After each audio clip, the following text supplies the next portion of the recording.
All right, welcome into the Daily Fix as the Chiefs are back. They're going to the Super Bowl and they are pissing so many people off, Steve, and so many people are so upset and mad about it. And that's all right, though. We got you right here on Foolish Club Media. We got you here on the Daily Fix. A little late today, but we appreciate you jumping in with us. Usually 12 o'clock, had some things to move around, but we're here. We're here, please. We appreciate you however you're taking us in. One thing I want to say right now before we get to it, this is the Daily Fix. I am your guy, Ron Hughley. There is Steven Serta in that little bitty box right where he rightfully belongs. Say hello to the people, Steve. Hi. There we go, baby. We needed to hear that to start this thing off. One thing I need you to do, and it'll be very important because we got 2 weeks of the Super Bowl. We're doing so many things. You saw us killing it on the pregame show the last 2 weeks, and yesterday postgame show. Rocky and Serta killed it.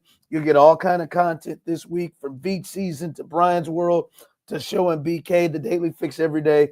Please like and subscribe our YouTube channel, Foolish Club Media. Remember, if you do not do so, you are preventing my 3 children from eating. Not going to hold you too long today. We know who the next opponent is. The Eagles are the NFC champs. We'll get into that a little bit. That dude that we saw yesterday was a warrior, and we got to get into Josh Allen a little bit. But let's start here. Let me get my 2 minutes, Steve. The Chiefs are back into the Super Bowl, Steve. And what were all of these people thinking? What were all of these people thinking? Serta, I probably counted 12 to 15 notable people who kept, hey, it's Josh Allen's time. It's Buffalo's time, Steve. This is when they break it. This is when it's over. Or my favorite, they're the better team this year, although the Chiefs won all but one of their games that they tried to play, albeit it was Buffalo on the road. But they're the better team. Serta, it became very clear right from the jump. Oh, Lord, the Chiefs are the better team. Like, it's something we all knew. It's something y'all all should have known. All these people were going against it, but it came very clear. Oh, the Chiefs are better. Buffalo's got no answer to this offense unless they shoot themselves in the foot. They don't do anything. And then Josh and the Bills offense started off nervous, it appeared. Hell, he tried to throw two interceptions, 2 out of the first 3 plays. I don't know how they fumbled the ball 4 times, Serta, and fell on every one of them. The luck that they had, or this thing could have been worse. But what were people thinking? I've said it, and I said it yesterday on the pregame show. We are in the whatever Tiger Woods, Michael Jordan, the LeBron making it to 10 finals. We're in that era.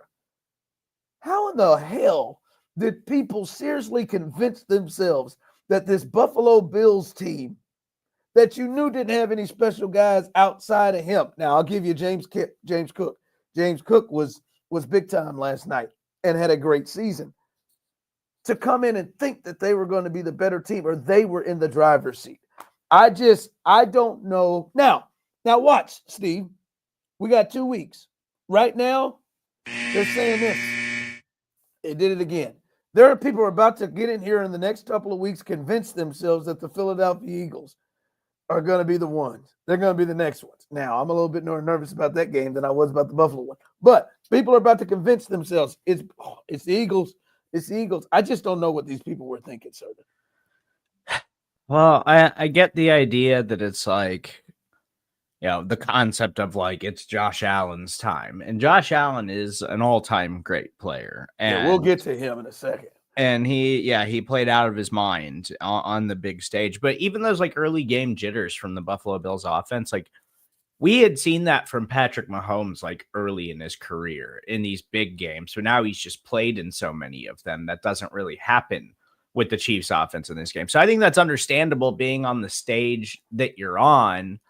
But it's also like you could talk yourself into this. And the Bills played a really, really close, hard-fought football game. But at the end of the day, the difference was the Chiefs' game plan and the Chiefs' coaching, Andy Reid and Steve Spagnuolo, which, by the way, it looks like this staff is staying together once again.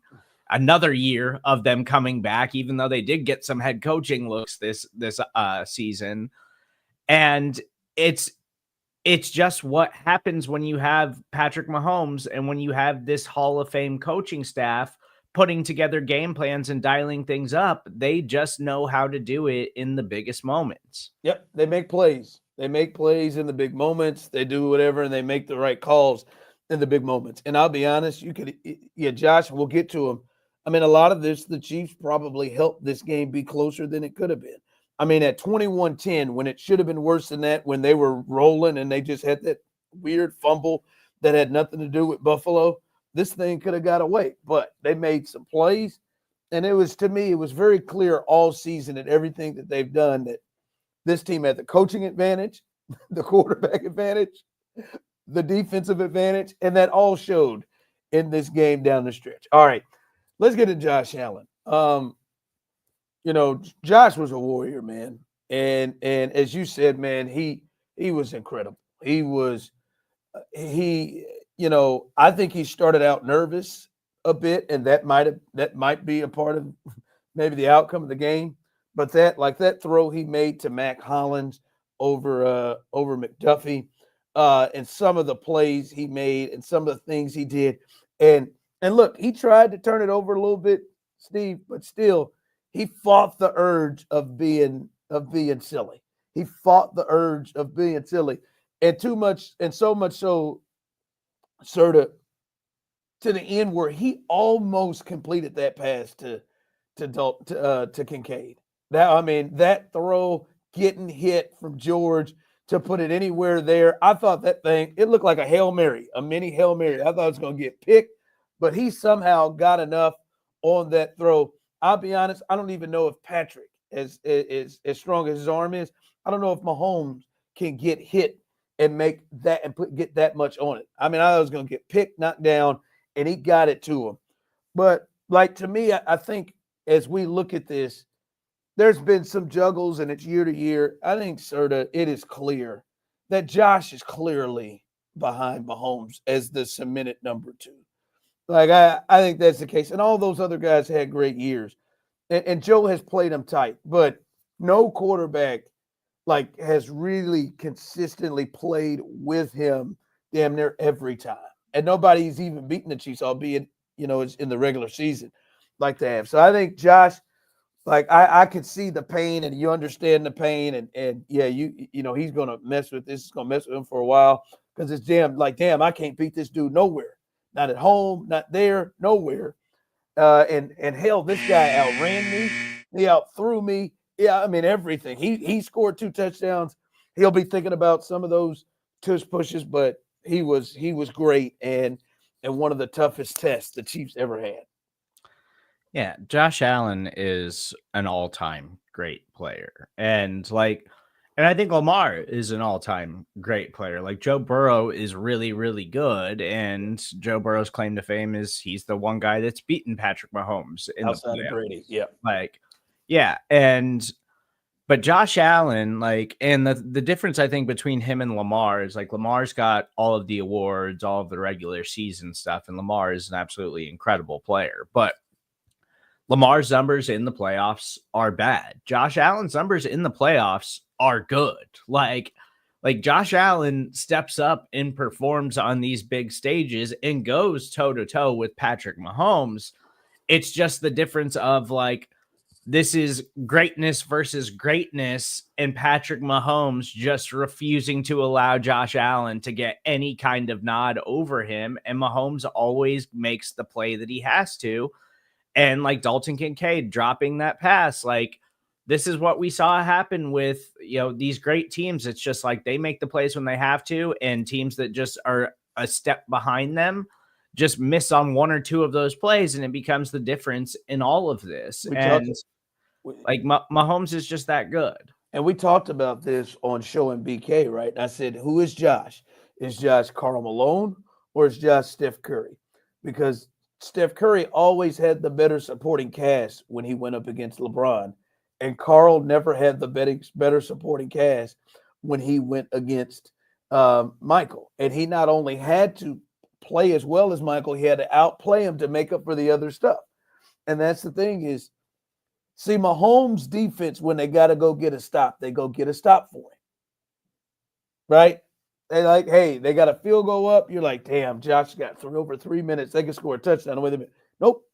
Spags and that defense went and got a stop when they needed to get it.